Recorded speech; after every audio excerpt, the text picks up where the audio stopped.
ਇੱਕ ਵਾਰ ਫਿਰ ਤੋਂ ਨਿੱਘਾ ਸਵਾਗਤ ਕਰਦਾ ਔਰ ਪ੍ਰੋਗਰਾਮ ਦੇ ਇਸ ਹਿੱਸੇ ਦੇ ਵਿੱਚ ਜਿਹੜੀ ਅਸੀਂ ਗੱਲਬਾਤ ਕਰਾਂਗੇ ਉਹ ਅਸੀਂ ਗੱਲਬਾਤ ਕਰਾਂਗੇ ਫਸਟ ਨੇਸ਼ਨ ਭਾਈਚਾਰੇ ਦੇ ਕੁਝ ਯੂਥ ਜਿਹੜੇ ਨੇ ਸਾਡੇ ਨਾਲ ਜੁੜੇ ਹੋਏ ਨੇ ਔਰ ਇੱਕ ਉਪਰਾਲਾ ਜਿਹੜਾ ਸ਼ੇਰੇ ਪੰਜਾਬ ਰੇਡੀਓ ਦੇ ਵੱਲੋਂ ਕੀਤਾ ਜਾ ਰਿਹਾ ਕਿ ਫਸਟ ਨੇਸ਼ਨ ਜਿਹੜੀ ਕਮਿਊਨਿਟੀਜ਼ ਨੇ ਉਹਨਾਂ ਦੇ ਨਾਲ ਕਿਸ ਤਰੀਕੇ ਦੇ ਨਾਲ ਸਾਂਝ ਪਾਈ ਜਾਏ। ਅਸੀਂ ਰੀਕੌਂਸਲੀਏਸ਼ਨ ਦੀ ਗੱਲ ਕਰਦੇ ਹਾਂ, ਉਹਦੀ ਬਜਾਏ ਜੇ ਅਸੀਂ ਸਾਂਝ ਦੀ ਗੱਲ ਕਰੀਏ, ਅਸੀਂ ਇਸ ਤਰੀਕੇ ਦੀ ਗੱਲ ਕਰੀਏ ਕਿ ਇਹ ਲੈਂਡ ਉਹਨਾਂ ਦੀ ਹੈ ਔਰ ਅਸੀਂ ਇੱਥੇ ਆਏ ਹੋਏ ਹਾਂ, ਅਸੀਂ ਰਹਿ ਰਹੇ ਹਾਂ, ਸਾਨੂੰ ਉਹਨਾਂ ਦਾ ਸ਼ੁਕਰਗੁਜ਼ਾਰ ਹੋਣਾ ਚਾਹੀਦਾ। ਜਿਹੜਾ ਗ੍ਰੈਟੀਟਿਊਡ ਹੈ ਉਹ ਦੇਣਾ ਬਹੁਤ ਜ਼ਰੂਰੀ ਹੈ। ਐਕਨੋਲੇਜ ਕਰਨਾ, ਇਕੱਲਾ ਐਕਨੋਲੇਜ ਕਰਕੇ ਉਸ ਤੋਂ ਬਾਅਦ ਉਹਨਾਂ ਨੂੰ ਨਾ ਪੁੱਛਣਾ, ਮੇਰੇ ਖਿਆਲ ਦੇ ਨਾਲ ਇਹ ਕੋਈ ਜ਼ਿਆਦਾ ਬਿਹਤਰ ਗੱਲ ਨਹੀਂ ਹੈ।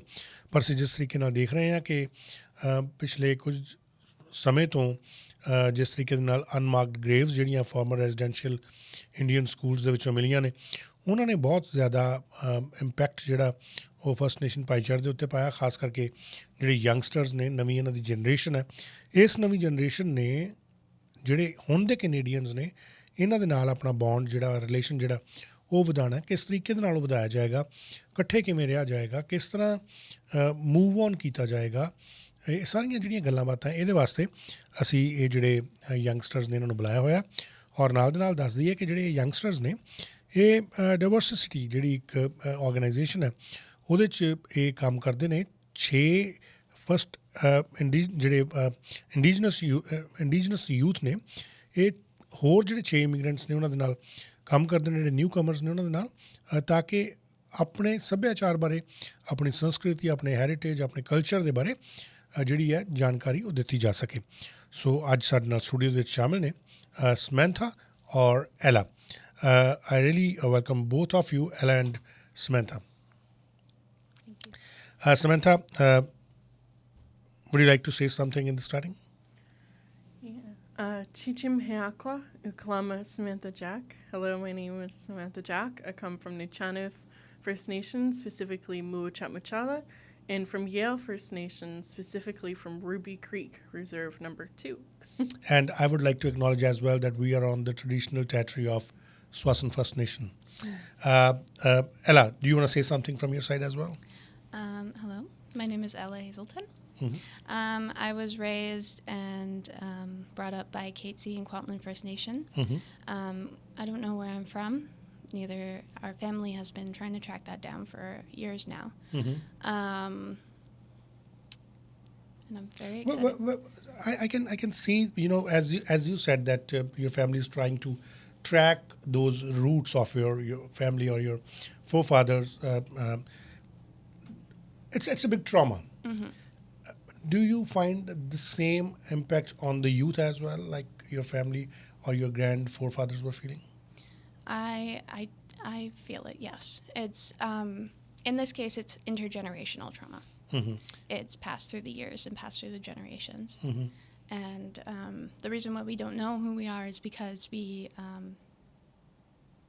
our family went through residential schools, and my family also ran from it as well. So Mm-hmm. they left everything behind and gave us a new name. And so now we're trying to track down who our family was, and finding those graves was kind of like realizing that we found our Mm-hmm. family, but they were already in the ground. Mm-hmm. How would you see this intergenerational trauma, Samantha? It definitely affects a lot of Indigenous youth, given the circumstances that our parents and our grandparents went through with the residential school system.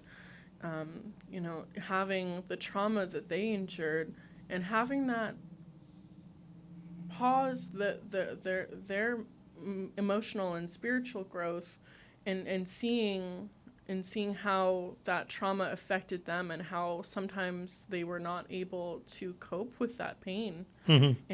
and with that, the shame in our identity that we felt as a result of those schools. So intergenerational trauma, as a result, being passed down, that shame, that guilt of our own identity, really we see a lot of anxiety, a lot of depression, Mm-hmm. a lot of just a lot of general mental health issues in our youth and in our parents, even our grandparents, because of the residential school system. But how does this, trauma affects your relations with your family or with different nations? Yes. So I am an urban Indigenous woman. Mm-hmm. I grew up away from my family. Mm-hmm. I grew up away from my reserve, away from my culture, away from my community. Mm-hmm. For a long time, that has really impacted me in my life personally. A lot of the time, I grew up thinking, "Am I Indigenous enough?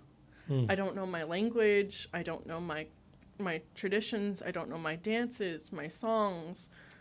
All the different ceremonies that we have as Indigenous people that really solidify our ways of being and our ways of knowing.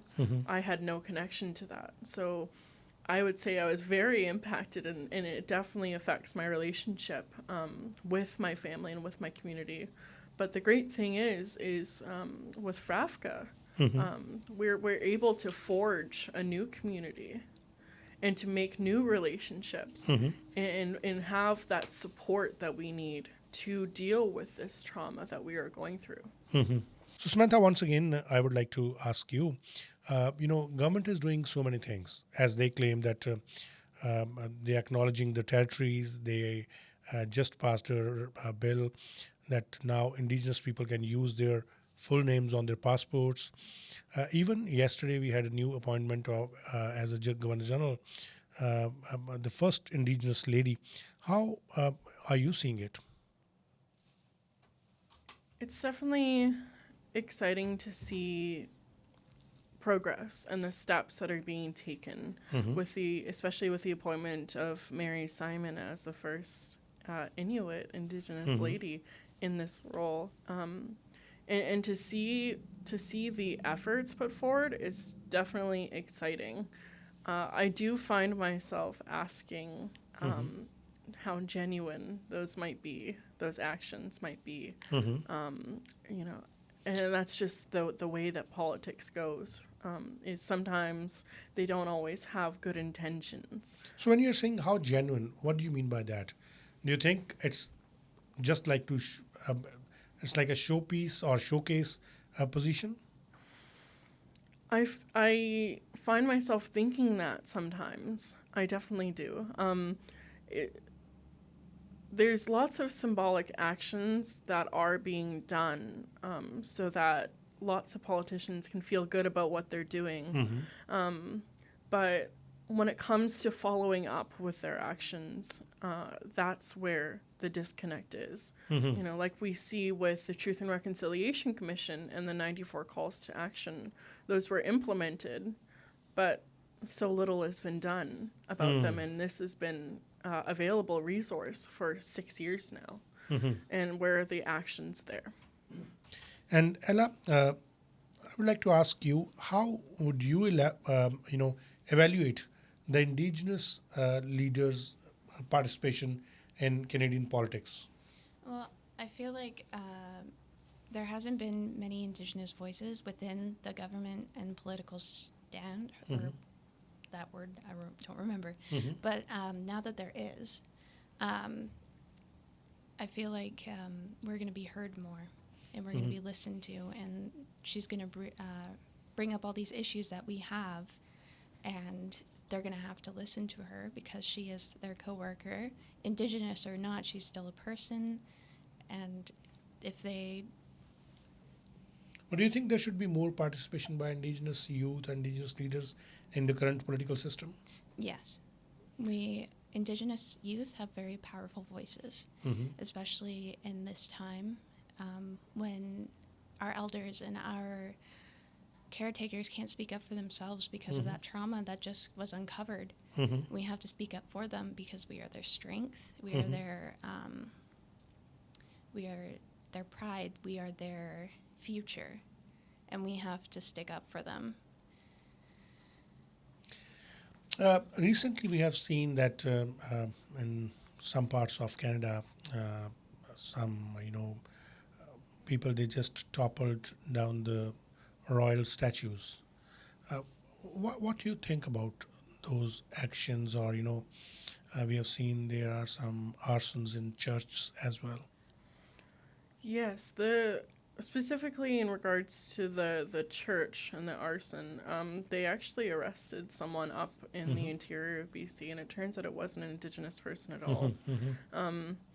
But what I would like to touch on in regards to this is people are hurting with the recoveries of these bodies. People are upset.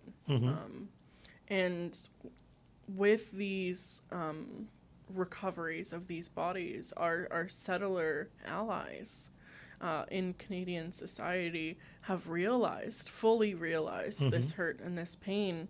And it's not just stories and experiences that we've been voicing. There is physical proof of this pain. It's not just a myth. And it's not just a myth. And as a result of that, people are angry, and a lot of people are hurting. And as a result of that, they chose to act in anger. And that's why we saw those actions being taken. But do you think that we should have monarchism or symbolic monarchy here in Canada? Do we need any directions from Queen? What? I mean, not your particular point of view, but what you hear from the youth. I definitely believe in Indigenous sovereignty, and what that looks like is practicing our own ways of being and our own ways of knowing. And the government has given that to us. But even the ways of governing ourselves is regulated by the Canadian government, by the Indian Act, having band councils. The Indian Act is still in effect, isn't it? Yes, the Indian Act is still in effect, and it's to my knowledge, it's the only legislation that governs a body of people, like a race of people, an ethnicity of people. Yeah, they literally put a number on us, or Indigenous people. They put a number on us, and then they rule over us, basically. Ella, are you hopeful for the future of Indigenous youth? Yes, I am. Indigenous people are very powerful, and especially the youth who have voices, who are strong enough to speak up for those who can't speak for themselves. I believe that we will do great things in the future, and I hope to do great things in the future as well.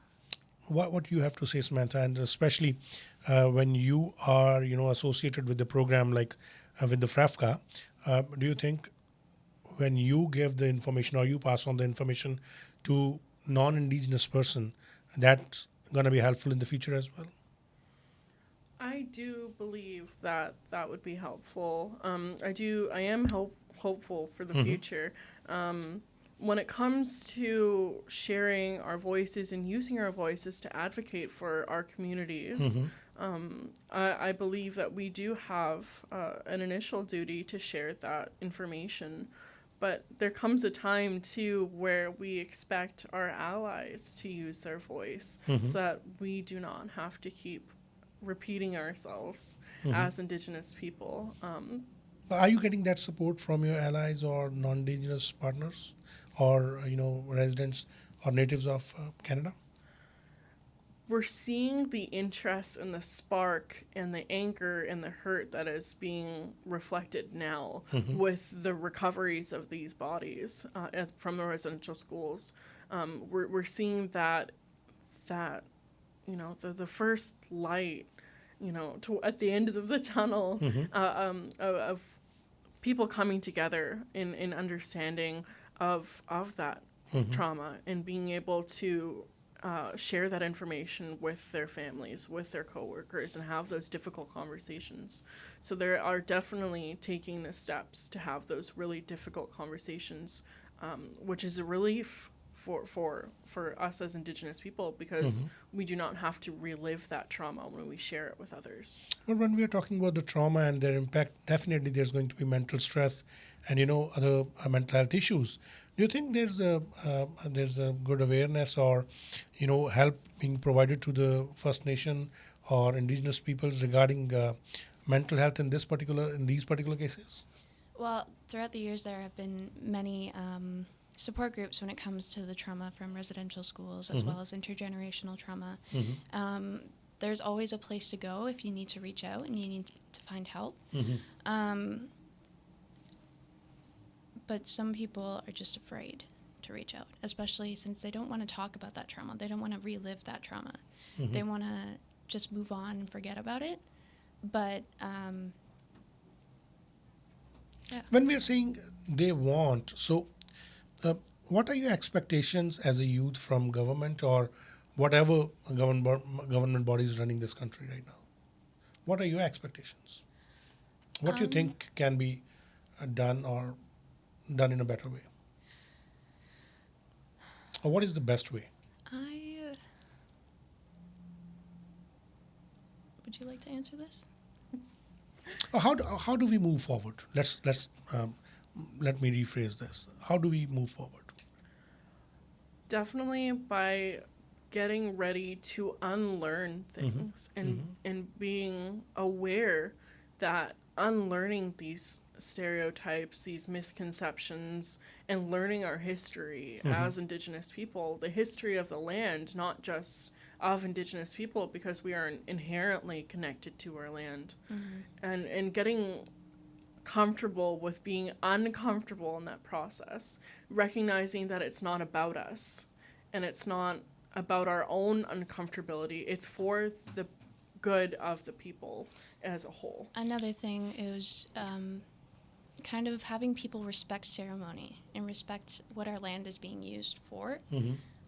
Certain spots in certain places are very sacred to us, and people come and they deface it. They what's the word? Vandalize it. And a lot of people don't realize that this is a very sacred place for us people and for our Indigenous people. And I would love to see people just realizing. So it's not just only about knowing the Indigenous people, it's about, sharing their values as well. So do you think there's enough awareness in non-Indigenous people about the, as you said, about the sacred places or the customs or, Not a lot of people know about ceremony, especially some in different bands and different cultures, they have their own separate ceremonies. I've been a part of a few, me and my mother. We hold them very close to our hearts. We've been on canoe journeys. We've been to a salmon ceremony a couple times. We've been to a 24-hour drum. And a lot of people, when I say canoe journey and when I say salmon ceremony, they don't have any inclination of what I mean. But I would love to see people understand and have it click in their heads. How can we aware people about these things? We could teach them. We could teach them about the ones that could be taught. What are the steps can we take, Samantha? Steps we can take are, should be from the government side or should be from Indigenous leaders' side. I mean, there should be a way to reach at that goal or target which you want to achieve, right? Yes, I think, like we said, Indigenous youth and youth in general have a really powerful voice, especially in our generation. We see youth all over the world raising awareness about all sorts of issues, like Greta Thunberg and the climate crisis. So we see the power that youth voices have, and definitely being able to use and cultivate our voices as a greater whole would be a very important step. I believe that government will get on board with us once we make that movement, if that makes sense. Yeah, absolutely. And do you want to say something in closing? It's an honor to be here. Oh, thanks. Thank you so much. Always ready to, share ideas with you and to listen to your concerns as well. Do you have any expectations from the community?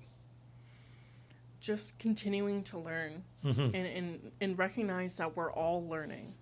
We're all learning together. Do you want to say something to our leaders, Ella? What happened is not in the past.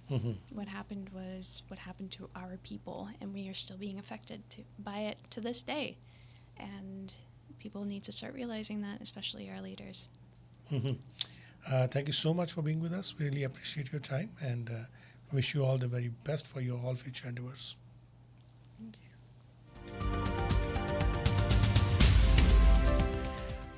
ਸੋ ਐਲਾ ਤੇ ਸਮੈਂਥਾ ਦੇ ਨਾਲ ਸਾਡੀ ਹੁਣੇ ਗੱਲਬਾਤ ਹੋ ਕੇ ਹਟੀ ਹੈ ਤਾਂ ਫੇਸਬੁੱਕ 'ਤੇ ਪ੍ਰਸਾਰਣ ਜਿਹੜਾ ਉਹ ਵੀ ਬਾਅਦ ਦੇ ਵਿੱਚ ਕੀਤਾ ਜਾਏਗਾ ਔਰ ਇਹਨਾਂ ਨੇ ਜੋ ਕੁਝ ਕਿਹਾ ਉਹ ਗੱਲਾਂ ਤੁਹਾਡੇ ਨਾਲ ਮੈਂ ਪ੍ਰੋਗਰਾਮ ਦੇ ਅਗਲੇ ਹਿੱਸੇ ਦੇ ਵਿੱਚ ਸਾਂਝਾ ਕਰਾਂਗਾ ਔਰ ਅੱਗੇ ਚੱਲ ਕੇ ਤੁਹਾਡੇ ਨਾਲ ਇਹ ਵੀ ਗੱਲਬਾਤ ਕਰਨੀ ਹੈ ਕਿ ਓਪੀਓਇਡ ਡੈਥ ਕੈਨੇਡਾ ਦੇ ਵਿੱਚ ਬਹੁਤ ਤੇਜ਼ੀ ਨਾਲ ਵੱਧ ਰਹੀ ਹੈ 592% ਇਨਕਰੀਜ਼ ਹੋਇਆ 592% ਇਨਕਰੀਜ਼ ਹੋਇਆ 17 ਸਾਲ ਦੇ ਵਿੱਚ ਇਹਦੇ ਬਾਰੇ ਵੀ ਗੱਲਬਾਤ ਕਰਾਂਗੇ ਔਰ ਪ੍ਰਾਈਮ ਮਿਨਿਸਟਰ ਜਸਟਿਨ ਟਰੂਡੋ ਦਾ ਟਵੀਟ ਆਇਆ ਹੁਣੇ ਉਹਨਾਂ ਨੇ ਕਿਹਾ ਕਿ I strongly condemn the appalling assassination of President Moise this morning.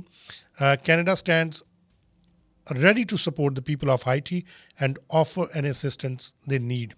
ਸੋ ਉਹਨਾਂ ਨੇ ਵੀ ਜਿਹੜੇ ਹਾਈਤੀ ਦੇ ਪ੍ਰੈਜ਼ੀਡੈਂਟ ਦਾ ਕਤਲ ਹੋਇਆ ਉਹਦਾ ਸਖਤ ਸ਼ਬਦਾਂ 'ਚ ਨਿੰਦਾ ਕੀਤੀ ਆ ਔਰ ਕਿਹਾ ਕਿ ਹਾਈਤੀ ਦੇ ਲੋਕਾਂ ਦੇ ਨਾਲ ਅਸੀਂ ਖੜ੍ਹੇ ਹਾਂ ਕਿਸੇ ਵੀ ਤਰ੍ਹਾਂ ਦੀ ਮਦਦ ਦੀ ਜ਼ਰੂਰਤ ਹੈ ਅਸੀਂ ਹਮੇਸ਼ਾ ਉਹਨਾਂ ਦੇ ਨਾਲ ਹੁਣੇ ਵਾਪਸ ਆਉਂਦੇ ਹਾਂ ਸੁਣਦੇ ਰਹੋ CKSP 600 AM ਸ਼ੇਰ ਪੰਜਾਬ